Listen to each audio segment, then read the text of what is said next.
Elder Counselor Vex slammed his gnarled fist on the luminescent table. The impact rippled through the holographic star map, distorting the red markers of advancing void forces. What evidence do we have that these humans would even agree to help us? They've rejected our alliance overtures for decades. Ambassador Thelia straightened her slender frame. As the youngest council member, she'd grown accustomed to proving herself. The humans did not reject alliance, Elder. They rejected integration. There is a difference that we fail to understand. The chamber fell silent as she manipulated the controls, replacing the battle footage with diplomatic archives. The stern face of Earth's previous Secretary General filled the display. "We appreciate your invitation," the human had said 3 decades earlier, "but Earth will maintain its sovereignty. We'll trade, we'll share cultural exchange, but our defense remains independent." Admiral Zorlax's upper eyes narrowed while his lower pair studied the data streams. "Paranoia," he muttered. "Primitive tribal instinct. Or foresight," Thelia countered. "The Void has systematically exploited every standardized alliance defense protocol. Our unified systems gave them unified targets."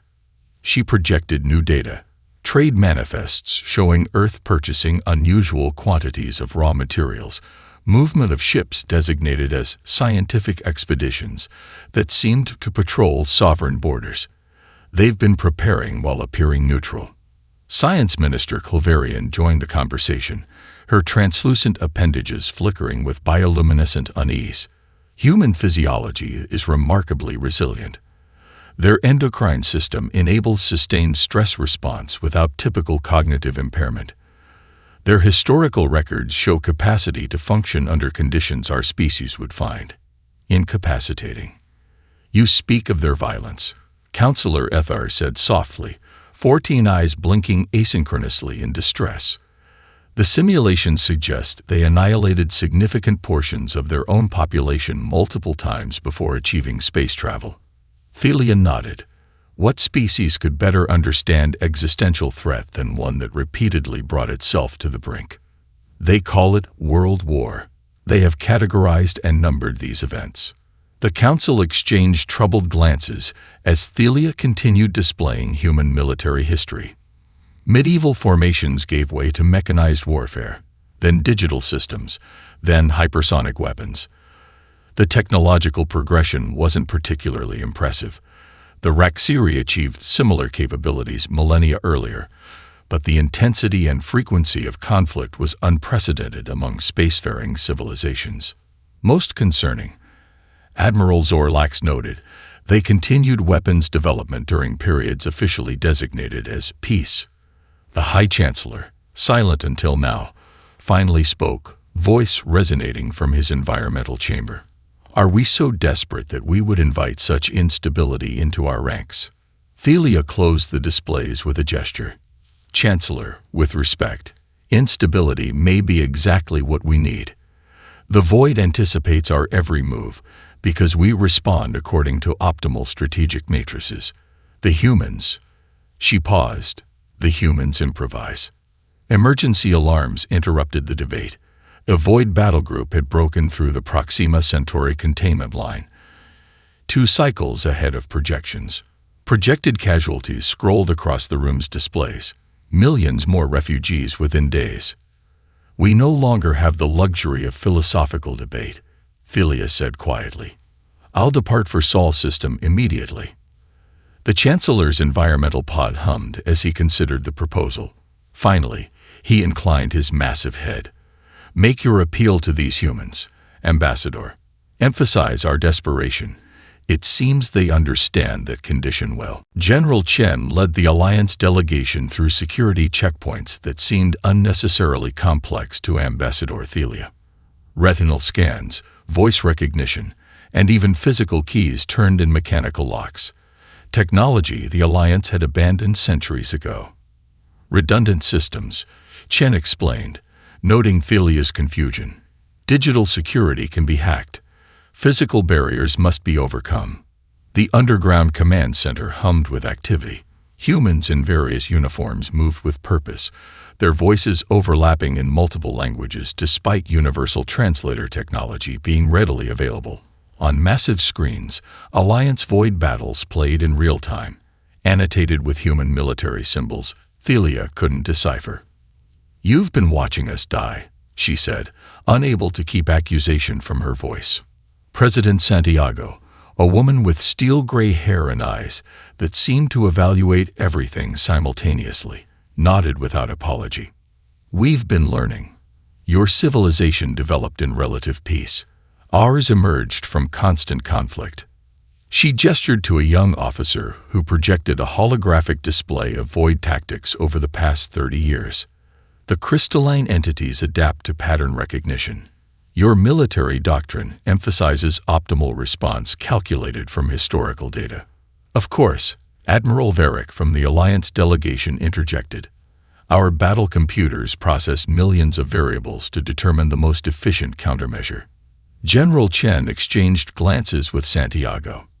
"And that's precisely why you're losing," Chen said, manipulating the display to show the same battles from a different analytical framework. "The Void anticipates your optimal countermeasures because they follow predictable game theory. You're playing chess while telegraphing your moves." Thelia watched the human analysts tracking Void ship movements with algorithms she didn't recognize. "And humans don't telegraph their moves." "Oh, we do," Santiago said with an unexpected smile. "But we lie about them." She directed them to another section of the command center, where a simulation showed human ships performing maneuvers that appeared inefficient, even reckless. Military deception, feints, false retreats, calculated sacrifices that appear irrational but serve strategic goals. Admiral Varick's secondary heart rate increased, registering alarm on Thelia's environmental sensors. "You expect us to adopt such chaos?" "No," Chen said firmly.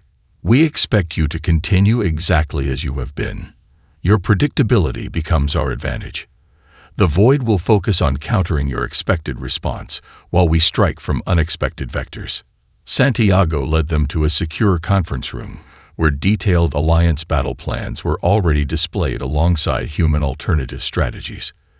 "This is why we declined Alliance membership," she explained. "We needed operational independence." Thelia finally understood. "You anticipated this conflict all along." "We anticipated conflict," Santiago corrected. "The form was irrelevant. Earth's history taught us peace is temporary. Preparation is eternal." The Alliance delegation fell silent as human officers entered with deployment plans already drafted. Chen spread physical paper maps across the table, another antiquated method that puzzled Thelia. "Why not digital displays?" she asked. "Digital can be monitored," Chen replied simply.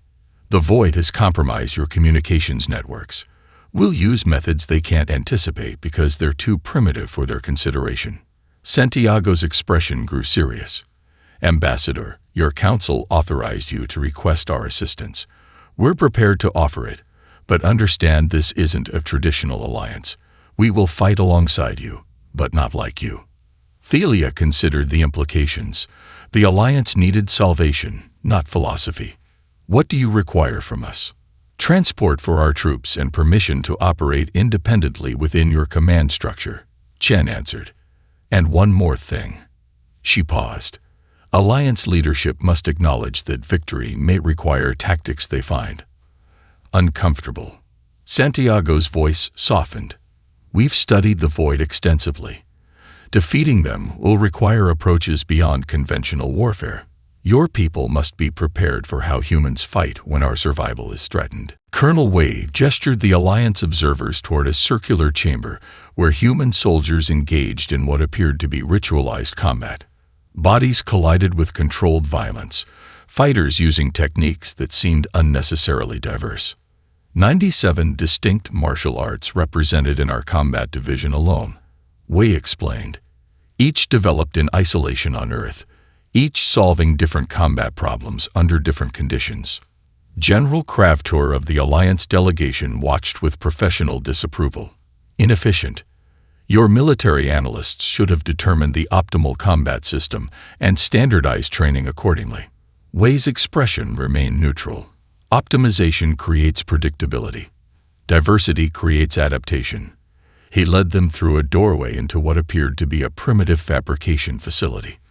Alliance observers watched with barely concealed disdain as human technicians assembled equipment using methods centuries behind Alliance manufacturing capabilities. Your production techniques are antiquated, Science Minister Pelvac observed diplomatically. Intentionally, Wei confirmed, lifting a communication device from a workbench. This transmitter uses vacuum tube technology from our mid-20th century. Primitive, radiation-hardened, and completely immune to the quantum interference the Void uses to disable Alliance communication networks.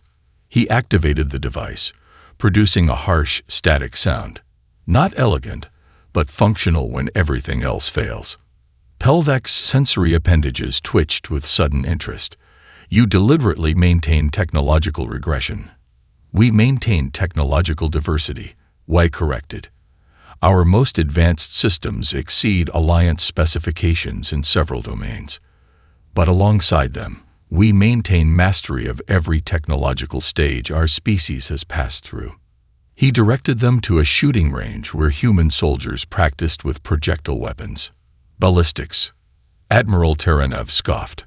Against void energy shields. In response, Wei activated a demonstration. A holographic void trooper appeared with characteristic crystalline shielding. A human marksman fired several rounds that shattered against the energy barrier. Then, without warning, the marksman switched ammunition. The next projectile passed through the shield completely, striking the target's crystalline core. Phase-shifted kinetic penetrators, Wei explained.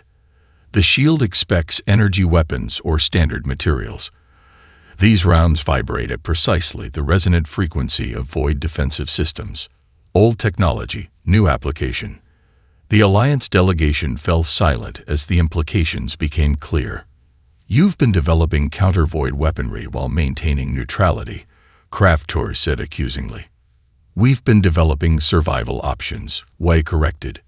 Earth has faced extinction-level threats throughout our history, most self-inflicted. We learned to analyze threats comprehensively. He led them to a final chamber where human officers studied historical battles depicted on actual paper maps. Why study obsolete conflicts? Asked Pelvac. The conditions bear no resemblance to modern warfare. The technology changes. The patterns don't, responded a gray-haired instructor without looking up from a map of ancient Thermopylae. 300 soldiers held off an army of thousands through terrain advantage and tactical discipline. The lesson isn't about spears and shields, but about force multiplication through position. Wei turned to the Alliance delegation. Every human conflict contained innovation born from desperation. We preserve these lessons not as history, but as a survival library. He gestured toward the exit where transport shuttles waited. Your forces have optimized for the wars you expected to fight. We've prepared for the wars we couldn't predict. As they departed, Admiral Taranev whispered to Ambassador Thelia. These humans are either primitive savages or tactical savants. I cannot determine which. Thelia watched human troops boarding transports, carrying equipment spanning centuries of technological development. Perhaps, she replied quietly. They are both. Captain Rahman examined the damage reports streaming across her command console. The bridge of the UEA's Defiance bore little resemblance to the pristine command centers of Alliance vessels. Exposed circuitry lined manually operated stations. Analog backup gauges accompanied holographic displays. The air smelled of ozone and sweat. 5 ships lost, her executive officer reported. Crews evacuated at 87% survival rate. Void casualties estimated at 30% of their fleet strength. Alliance Commander Xoril stared at the tactical display in disbelief. You sacrificed vessels deliberately. Those crews volunteered. Rahman finished. Every ship we lost accomplished its mission objective. She manipulated the tactical display, highlighting the shattered remnants of the Void command structure. Their hive mind relies on central coordination. We identified and isolated their command nodes. Soril's translator struggled to interpret his emotional harmonics. But the cost? Far less than continuing your previous strategy, Raman replied without judgment. Your forces lost 23 vessels last engagement with 0 void casualties. The Alliance commander fell silent, unable to dispute the brutal mathematics. The momentary calm shattered as alarms blared. Void reinforcements emerging from jump point. The sensor officer announced. Configuration unknown. Structure suggests adaptation attempt. Raman smiled thinly. As expected, implement maneuver delta. The human fleet dispersed in what appeared to be panicked disarray. Alliance vessels maintained formation, their commanders reluctant to abandon established doctrine despite the previous success. What are you doing? Soril demanded as Raman's ship accelerated away from the defensive line. Creating confusion, she answered, then switched to the fleet-wide channel. All vessels, implement electromagnetic countermeasures now. Human ships simultaneously activated devices that flooded space with radiation across multiple spectrums. The void vessels, their crystalline sensors attempting to track multiple targets, suffered cascading disruptions to their coordination network. Raman turned to her communications officer. Deployed the broadcast package. Across all frequencies, human vessels began transmitting what sounded like gibberish, to Soril's translator. Fragments of human languages, mathematical sequences, and musical patterns interspersed with void communication signatures captured from previous encounters. Information warfare, Raman explained, noting his confusion. Their crystalline matrices process communication like living neural networks. We're creating cognitive dissonance. On the tactical display, void vessels began maneuvering erratically, their formations breaking apart as conflicting commands propagated through their network. Human fighters exploited the confusion, targeting connection nodes with precisely calculated strikes. Your tactics violate every principle of honorable engagement, Soril observed quietly. Raman's expression hardened. The void has consumed 17 worlds. Honor didn't save those billions. We fight to win, Commander, not to follow rules that only benefit our enemy. A young officer approached, offering a datavat. Captain, Alliance High Command is demanding explanation for our deviation from the agreed battle plan. Raman scanned the message and passed it back. Inform them that plans change when circumstances demand. Suggest they examine the battle results rather than the methodology.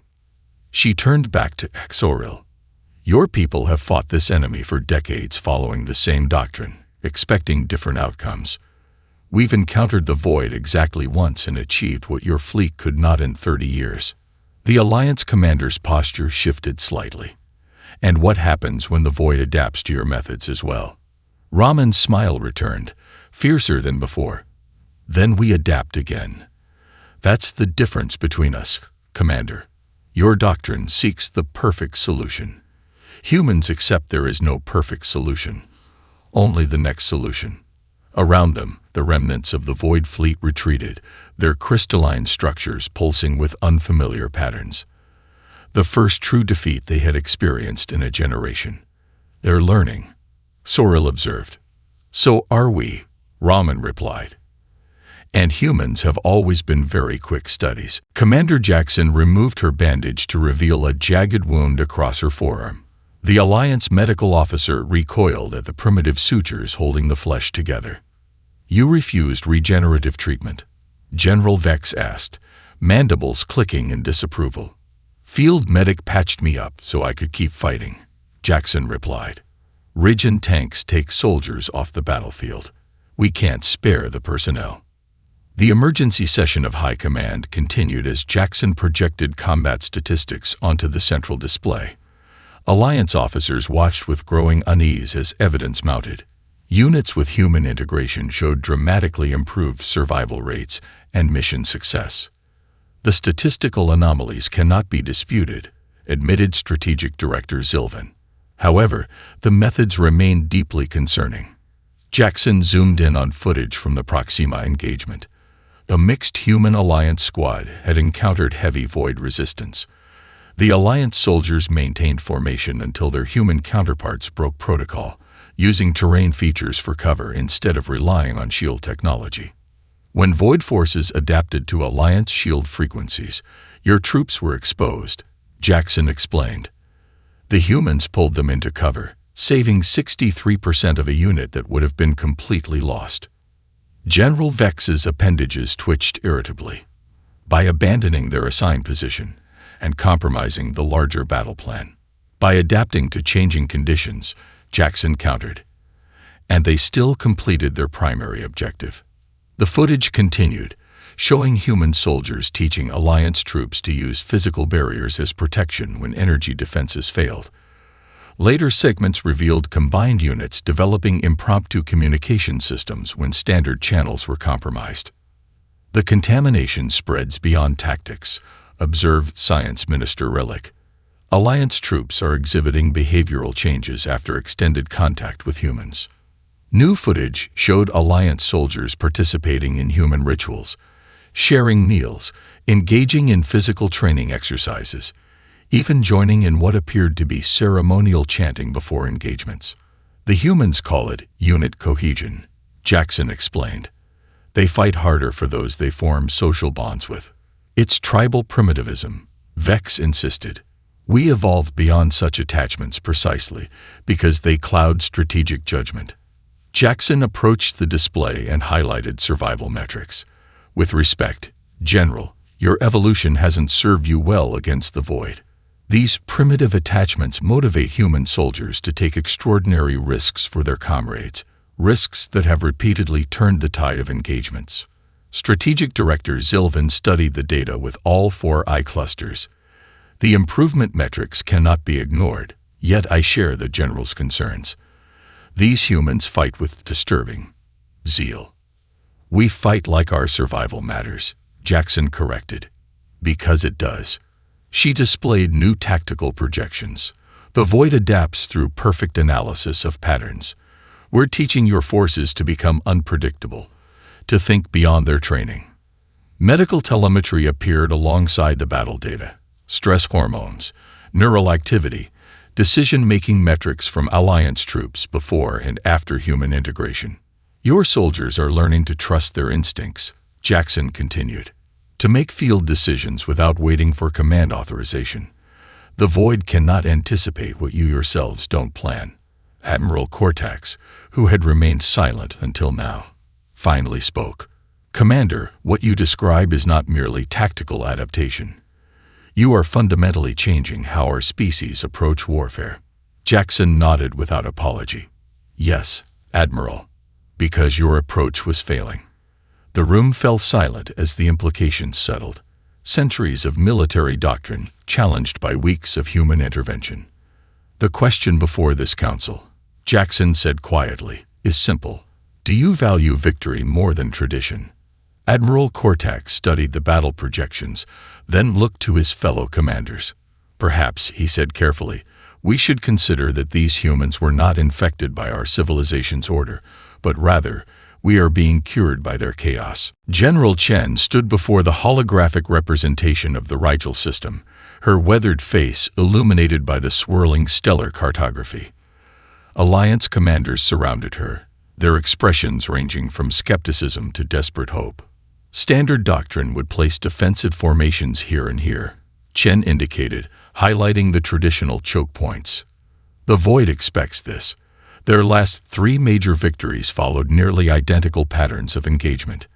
Admiral Zorlax studied the display with all 4 eyes focused intensely. What alternative do you propose? Chen gestured, and the holographic display transformed.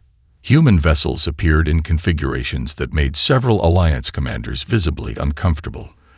Dispersed formations, independent command structures, and deliberate communication failures. Communication failures. Strategic Director Pelvorin's translator barely captured his incredulity. You propose to deliberately disable our coordination networks. Partially and selectively, Chen clarified. The Void intercepts and analyzes your communication patterns. They anticipate your responses, because you broadcast your intentions across standardized channels. She manipulated the display, demonstrating how void forces consistently intercepted and countered Alliance maneuvers seconds after command transmissions. Your communications discipline is being used against you. Chief Science Officer Telvac approached the display. The crystalline collective processes information through resonance patterns. Their entire neural structure relies on pattern recognition and response. Exactly, Chen agreed. So we give them patterns that lead nowhere, commands that contradict, and signals that degrade their processing capabilities. The battle plan that emerged over the next hours defied conventional Alliance strategy at every turn. Human ships would operate in seemingly chaotic patterns, while Alliance vessels would maintain traditional formations, but with critical, unpredictable variations introduced at key moments. Your forces will appear to follow expected protocols, Chen explained. Until they don't, the momentary confusion will create opportunity windows. Admiral Zorlax studied the projected casualty figures with grave concern. Even with your unpredictable tactics, we face significant losses. Yes, Chen acknowledged without hesitation. This isn't a perfect solution, Admiral.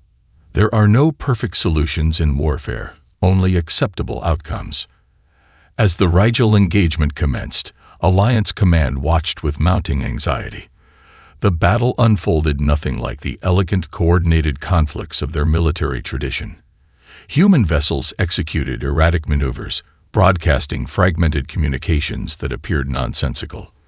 Alliance ships maintained formation until precisely calculated moments when they broke pattern in ways the Void could not anticipate. The crystalline fleet, faced with degrading information patterns and unpredictable target behaviors, began experiencing coordination failures. Their neural network, overwhelmed with contradictory data, couldn't maintain tactical cohesion. They're attempting to recalibrate, reported the sensor officer. Their communication frequency is shifting. Chen nodded to her communication specialist. Implement Phase 2. Human ships immediately began broadcasting on the new Void frequencies, flooding their network with mathematical paradoxes and recursive logic loops specifically designed to disrupt crystalline thought patterns. On the main view screen, the Void fleet's movements grew increasingly erratic. Individual vessels lost coordination with the collective, responding to phantom commands or executing partial maneuvers. Admiral Zorlax watched in astonishment as the seemingly invincible enemy began to fragment before their eyes. "How did you know this would work?"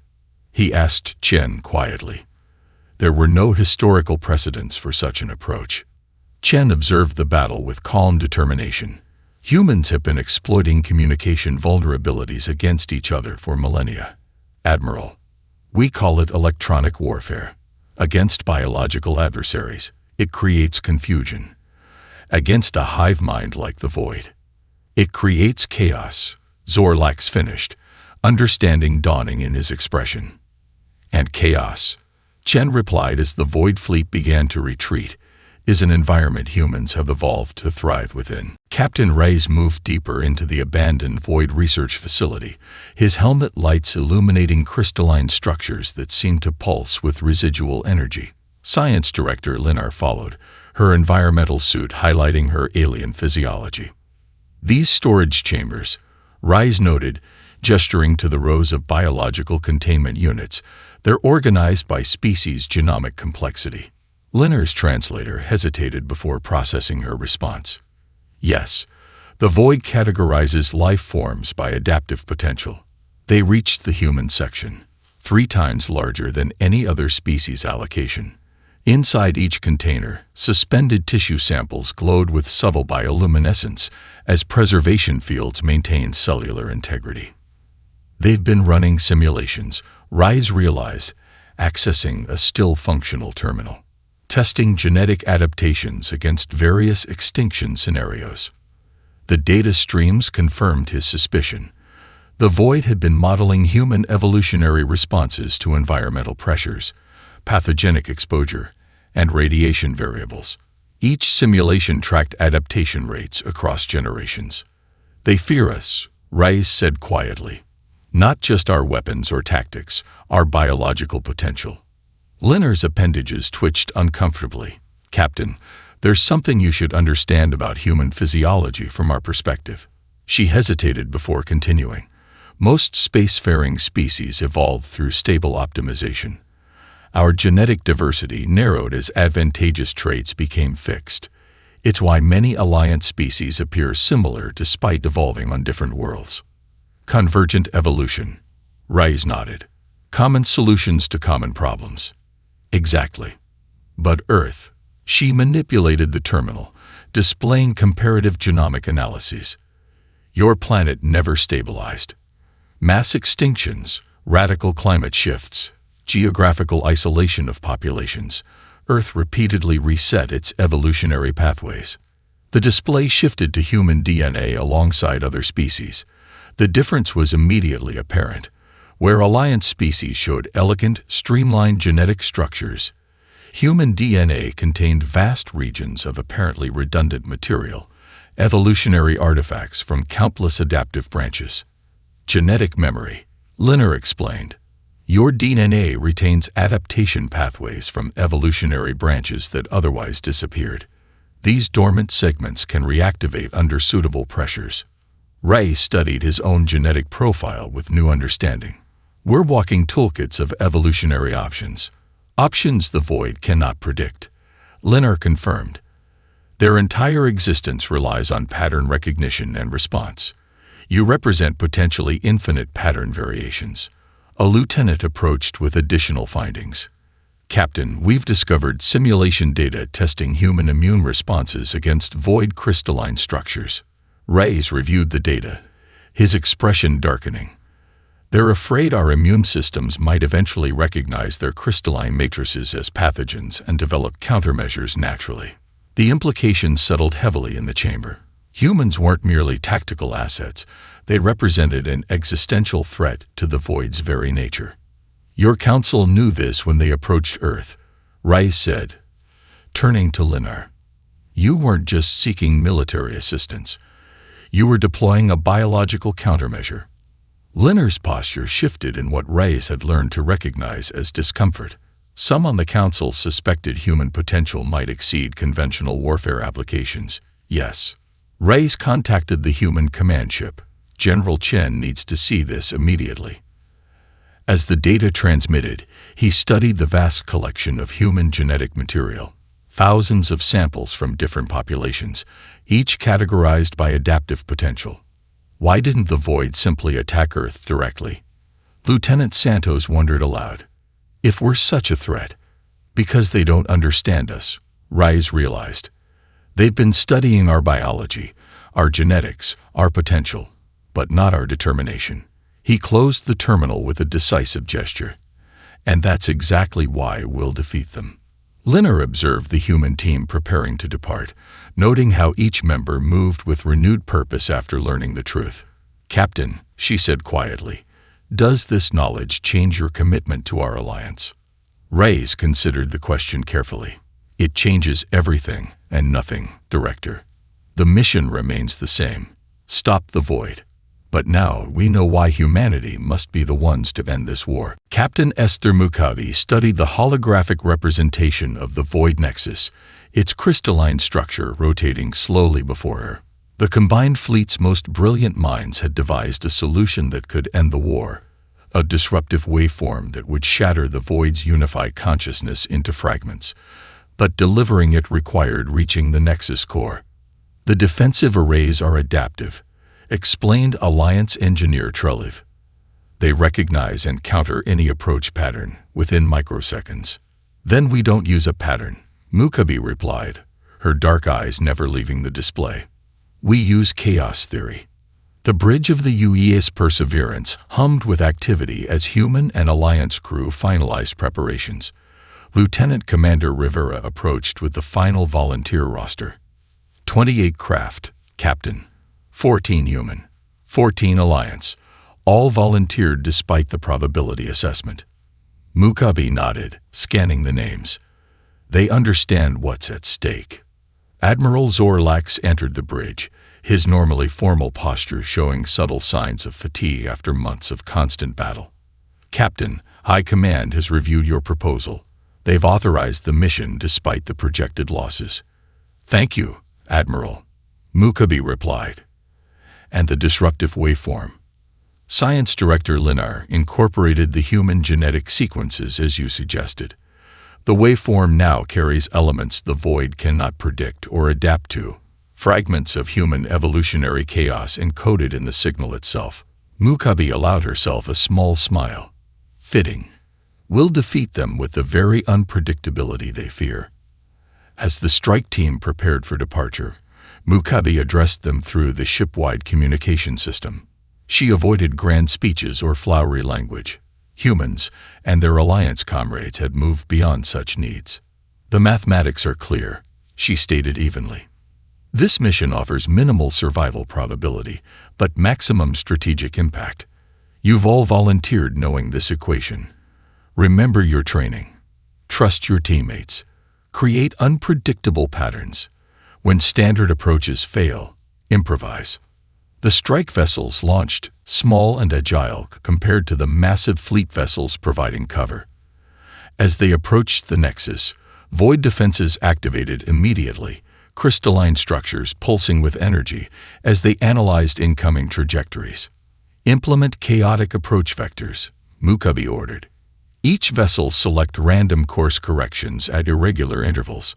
The small craft began maneuvering in ways no algorithm could predict, a direct application of human unpredictability against a pattern-dependent enemy.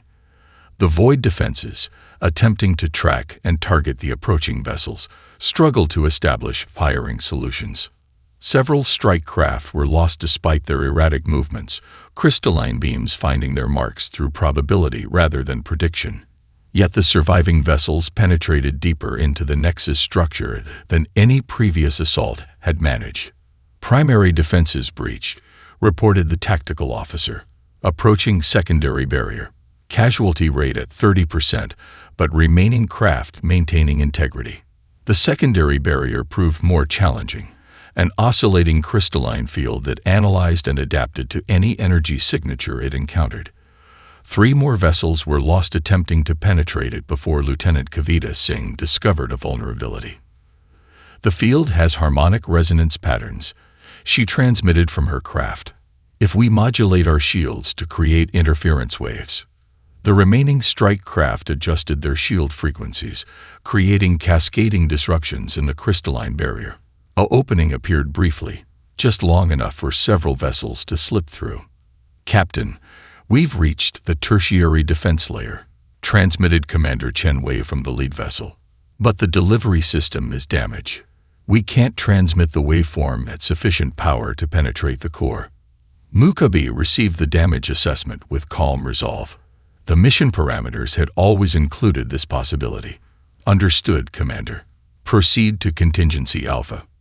On her command deck, she opened a secure channel to Admiral Zorlax. "Admiral, implement fleet-wide protocol Thermopila. All vessels prepare to cover my approach vector." The Admiral's 4 eyes widened slightly. "Captain Mukabe, you're not authorized to." "I'm implementing command prerogative." "Admiral," she interrupted gently. "The mathematics are clear. 1 vessel with intact delivery systems must reach the core.